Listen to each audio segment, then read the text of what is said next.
This is a falcon's beak, a lucerne hammer, mort-axed, or simply the polehammer. This is a special type of poleaxe with a hammer and a large curved spike instead of an axe blade. Many people believe that this two-handed version of a warhammer is the perfect weapon against armor and is one of the few melee weapons that is actually an anti-armor weapon and can penetrate armor. But is that really the case? I am Dequitem, an armored fighter in non-choreographed night fights like those.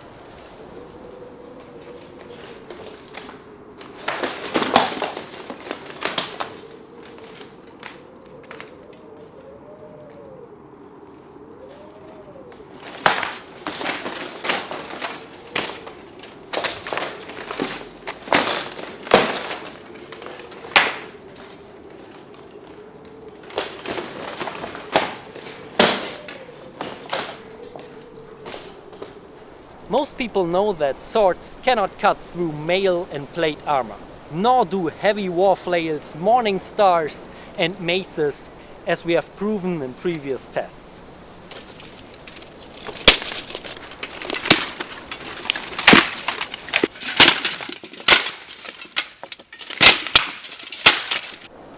Breaking through armor is also not usually the aim of swords and morning stars.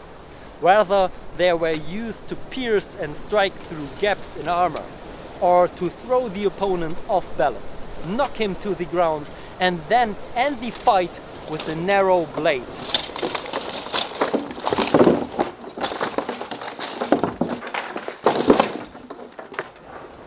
Poleaxes and polehammers became more common on the European battlefields, especially in the 15th and 16th century.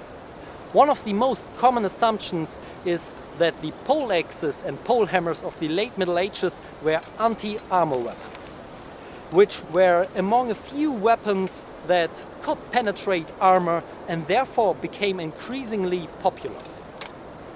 This is my polehammer, with a length of 190 centimeters, so 6 feet and 5 inches, and a total weight of 2.5 kilograms, so 5.3 pounds.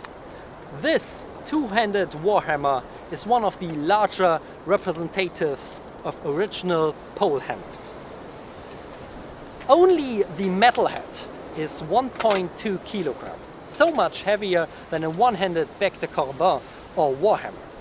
The spike on top is shorter than most historical examples, but the striking head is even heavier than many historical polehammers.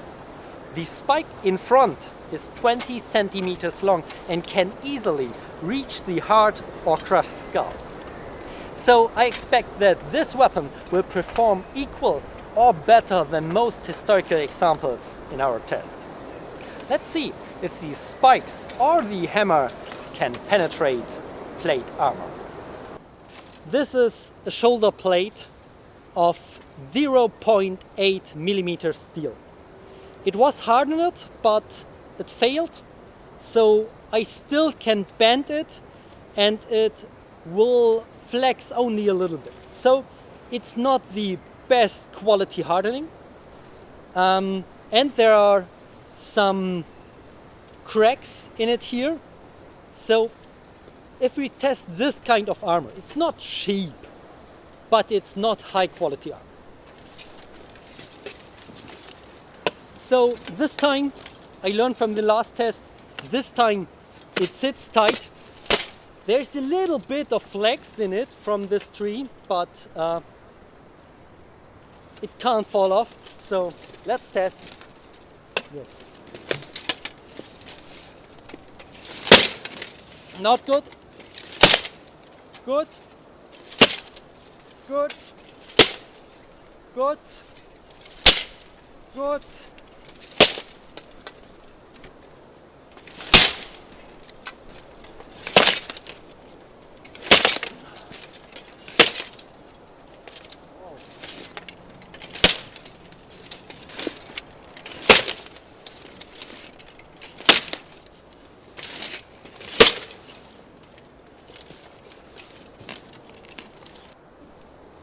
But here you have these big dents and some scratches. Also here are many scratches and 2 holes.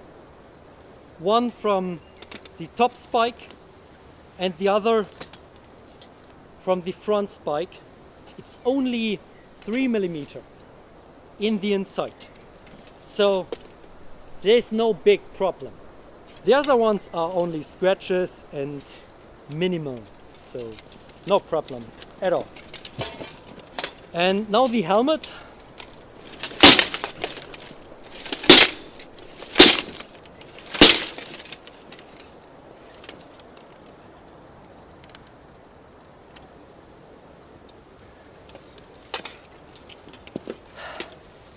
The tiniest of a scratch, and it was a very, very strong hit, and it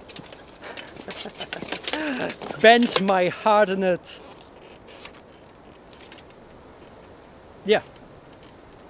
my hardened spike. It's gone.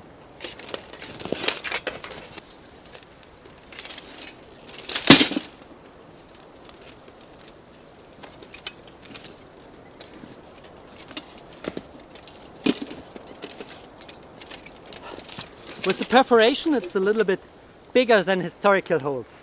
That's a big problem, because there it dents, because there is only these small areas. But if I didn't hit the hole, no chance. He's fine. He had some luck. I will try again.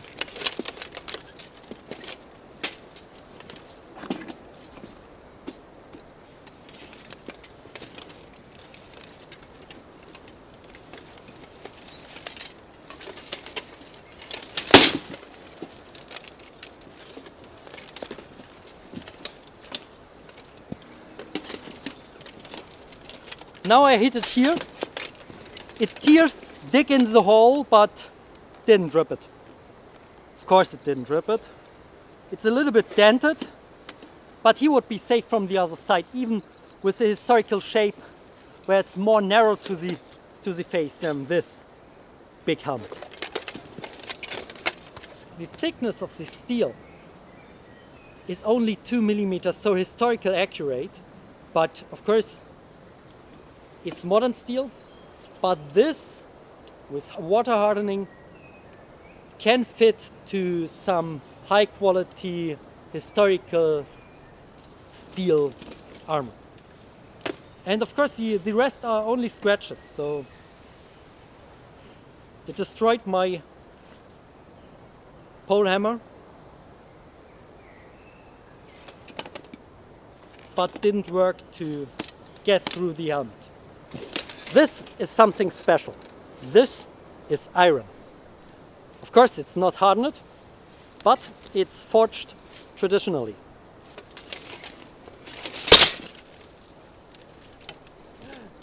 I hit it.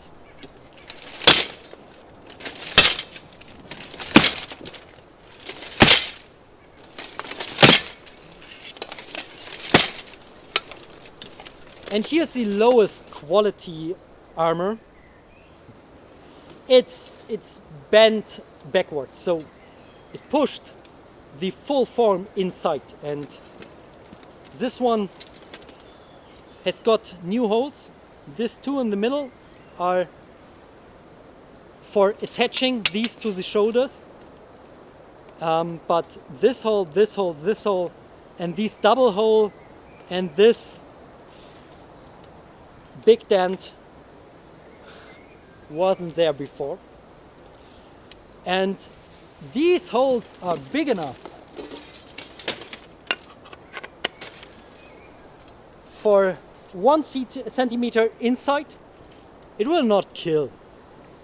So even with the lowest quality of armor, you're safe enough to survive.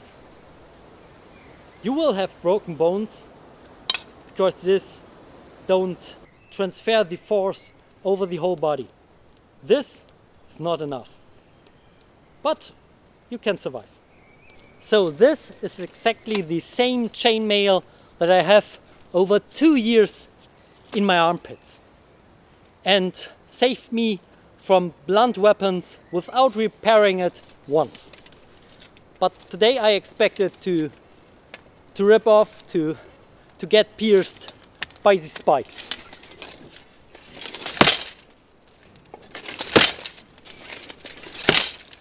That's much more, really much more than everything before. I would say this couldn't reach my heart, but I'm not fine anymore.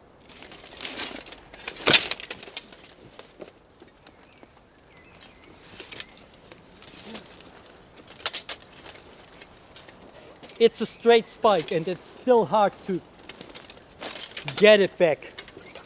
And that's because it's nearly 8 centimeters in him. So this is a big problem. This one is a little bit more narrow, so much easier to penetrate deeper with cutting only one ring. This digs around 5 to 6 centimeters, so he's not okay anymore, but this will not kill, but probably can't fight anymore with this arm. Even after this test, the polehammer remains one of the most dangerous weapons against armor. Even if it should be clear that the front spike was not primarily intended to penetrate plate armor, it could very effectively penetrate mail armor and knock people down. The assumptions that it penetrates armor slightly and can then be used for hooking cannot be confirmed on higher quality hardened armor or medium quality armor. I also cannot generally confirm the opposite, that the spike is not suitable for use against plate armor and that the hammer is more likely to be used, as the power transferred of the spike is sometimes higher. However, the hammer has one advantage: it slips less over the pointed shapes of armor. If blows slide off the armor, there is hardly any power transfer and the spike has no chance to penetrate the armor. So it's not just a matter of deciding whether to fight against plate armor or mail when choosing between the sides of the polehammer. It can also be relevant whether you want to strike against simple armor plates or fluted armor with strong curves. If you find an armor gap in your opponent's armor, you should use the front spike. But if you can only bring your opponent to the ground or even capture him alive for ransom, you should use the hammer side instead.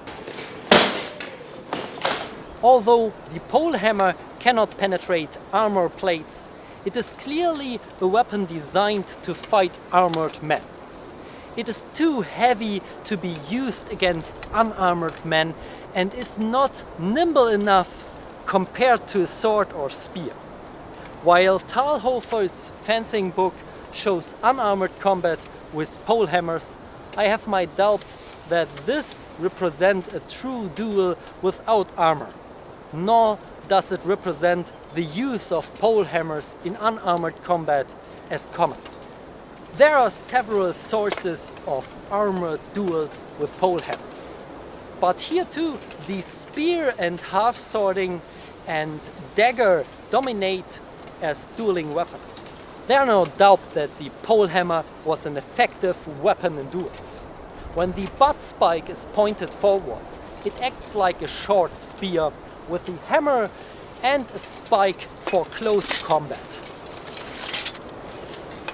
But even with the hammer pointed forwards, the weapon is versatile in armored combat and its attacks are difficult to predict.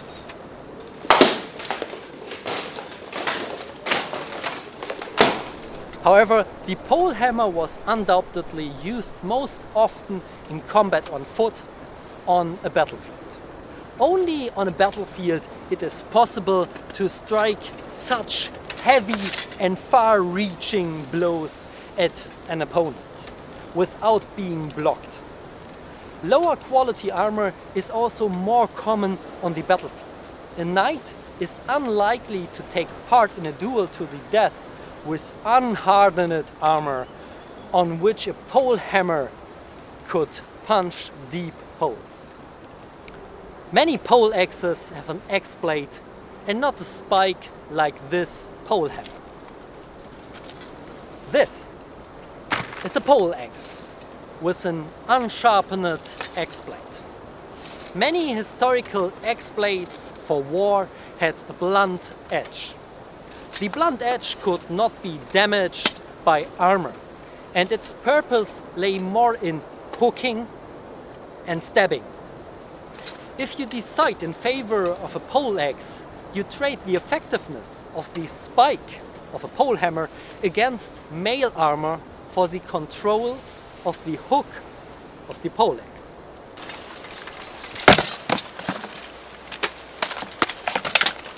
The choice of weapons depends heavily on the opponent's armor. Especially armor of later centuries used less mail and more plates on the shoulders, neck and armpits. It is therefore not surprising that Fiore de Liberi favored the polehammers in the 14th century and Paulus Hector Mayer the poleaxe in the 16th century. Is a polehammer or poleaxe more effective than a longsword in armored combat? On horseback, one-handed weapons like some longswords are more effective. Many knights fight on horseback, but not all knights went into battle on a horse. On foot, on the battlefield, a polehammer is mostly more effective to its striking power and reach. But in duels, it is difficult to determine and depends extremely on the fighting style of the armored fighter. A longsword in half-swording is easier to step in the gaps of armor and between plates than with the spike of the polehammer. But the power behind the hammer and the penetrating power of the spike through mail armor is higher on all 2 or 3 spikes than with the sword.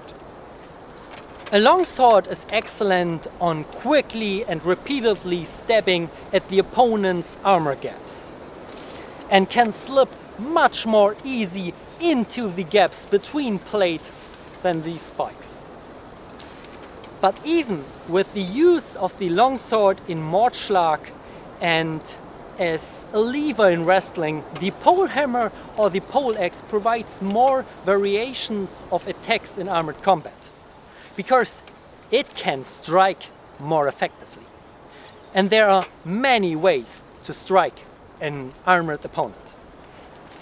Most duels don't stay very long in a ranged fight, where a longer pole weapon is much more versatile. There are numerous wrestling techniques with the pole weapon, but in the end, a longsword in half-swording is much more nimble in close combat. Only a shortened poleaxe is able to compare with the longsword in close combat, where most duels end.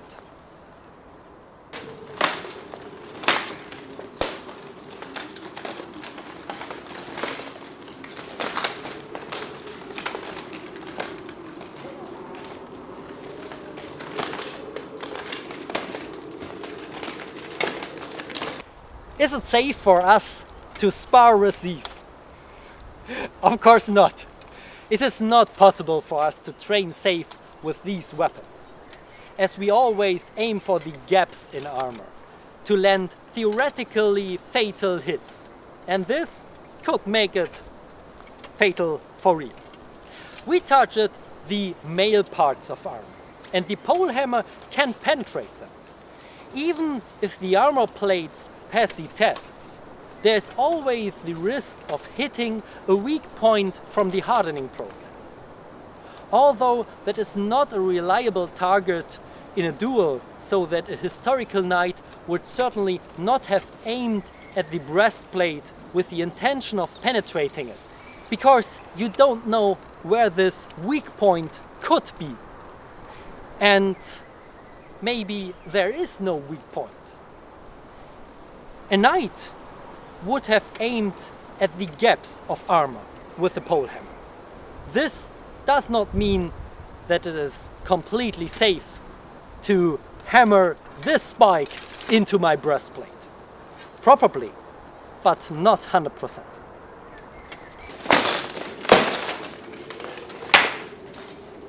I use this polehammer for weekly training. This is a lucerne hammer from Dominus Gladius. First, they are blunt. And secondly, at only 250 grams. They are much lighter and add very little mass to the blows and thrusts. On request, the manufacturers can also produce the hammerhead from different materials, so that you can have different training weapons for different purposes. From flexible rubber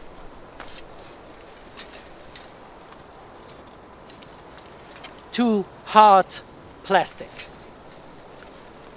where you can bend nothing. But all these are very light and don't hurt that much. Also, they produce butt spikes in a beautiful shape and can make them also very safe.